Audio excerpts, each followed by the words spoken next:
The simple, or to be fair, the slightly complicated truth about how many calories we eat and how that affects our weight is that calories do matter, as well as the way our own unique metabolism processes our food.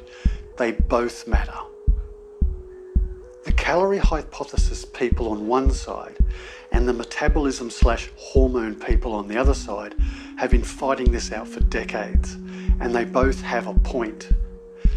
And it pains me to say, because I disagreed with it for a long time, but the calorie argument probably carries more weight. Pardon the pun, sorry. But it is absolutely not the whole picture.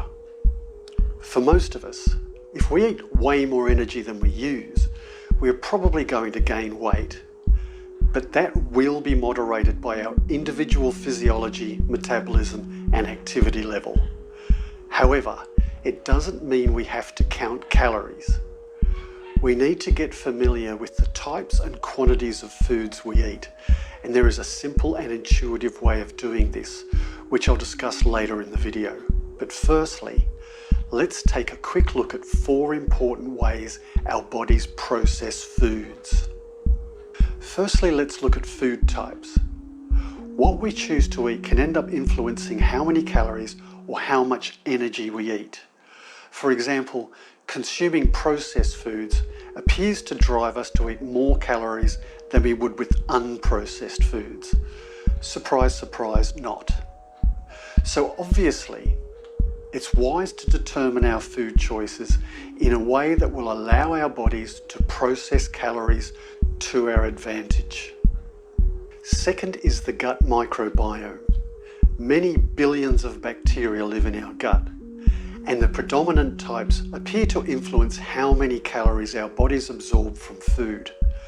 Studies have shown that naturally thin people host a different microbiome from those who are overweight. There are many ways to encourage and mediate a healthy gut flora, and I'll address this more deeply in a later chapter, but for now, an example of a gut bacteria which has positive effects is Akkermansia muciniphila. This recent systematic review points out that Akkermansia regulates metabolism and energy balance and improves insulin sensitivity. Third is our metabolism. Our body likes to exist in a balanced biological state termed homeostasis. For our body to achieve this, it decides for us our own individual metabolic set point. Our body weight is prevented from dipping below that set point by messaging from the hypothalamus, an area of the brain that regulates several other crucial factors like body temperature. This can be a bit of a hurdle when we're trying to lose weight, and it certainly goes some way to explaining the plateaus we can encounter when we endeavour to do so, in spite of our conscientious efforts at exercising and dieting.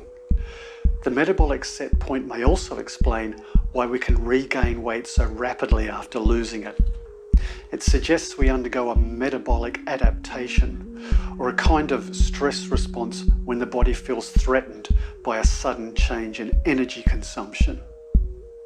A good example of this tendency is The Biggest Loser TV show, and this study that revealed the slowdown in contestants' metabolism even 6 years after the competition had ended. After 6 years, the average contestant had regained 80% of the weight they'd lost by the end of the season of the show, but the average contestant's resting metabolic rate had not returned to the much higher level from before the show. It had stayed very low, and at 6 years was even lower than it was at the end of the show. Those contestants were in a very difficult position. They'd almost returned to their pre-show heavy weight, but were using far less energy in their resting state than before. For them, losing weight now was more difficult than ever before. This catastrophic stress response can be avoided, and we go into a lot of depth in this in the course. Fourth is thermogenesis. Thermogenesis is the amount of energy we burn by digesting and metabolizing nutrients. We can increase this 2 to 3-fold by increasing protein intake and can result in an increased total energy expenditure. Along with the thermogenesis, and by simply consuming more protein, we can increase our resting metabolic rate by as much as 200 calories per day. Also, by increasing our protein intake, we can gain lean muscle mass, which helps improve insulin sensitivity and improve fat oxidation for energy production. So, with a useful understanding of how our body processes foods, how are we going to manage our food energy intake? We're going to focus on food quality first and foremost, so we know what is on our plate will be of a high nutritional value. We will then train our intuition when it comes to food quantities.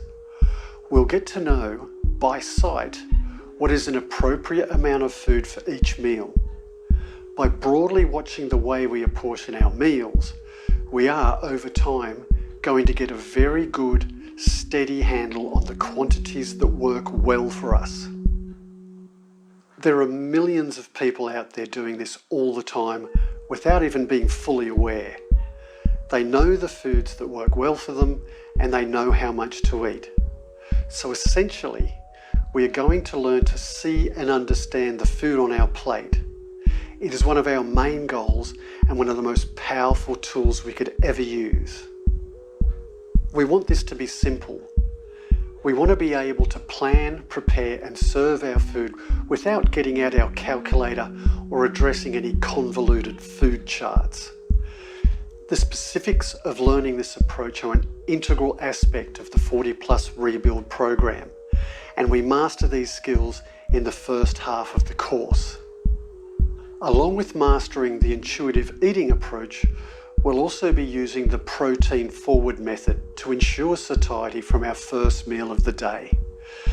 Allocating a generous amount of protein to the first meals of the day is an extremely effective way of controlling hunger and ultimately sticking to our new way of eating, and can also be a powerful weight loss tool.